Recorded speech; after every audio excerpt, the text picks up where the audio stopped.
शेख शहजाद के चंद अशार मुलाहिजा फरमाएं। कौन है? पाकिस्तान के शायर हैं।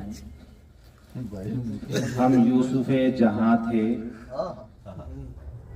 हम यूसुफे जहां थे, अभी कल की बात है। हम यूसुफे जहां थे, अभी कल की बात है।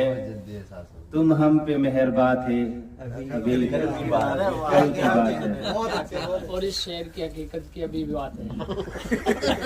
हम यूसुफे जहां थे, अभी कल की बात है।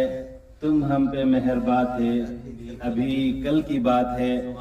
कुछ दिन ऐसे भी गुजरे थे, कुछ दिन ऐसे भी थे कि हम ही तुम्हारी जुबां पे थे, अभी कल की बात है। कुछ दिन ऐसे भी थे कि हम ही तुम्हारी जुबां पे थे, अभी कल की बात है।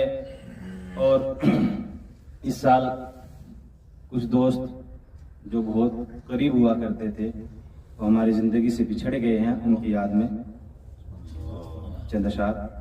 कुछ दोस्त जो बिछड़ गए हयात में,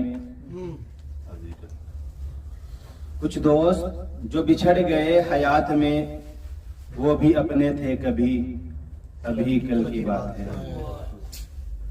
कुछ हादसों से गिर गए शुएब जमी पर, कुछ हादसों से गिर गए शुएब जमी पर। हम बिरश के आसमां थे, अभी कल की बात है। हम बिरश के आसमां थे, अभी कल की बात है। और जैसा कि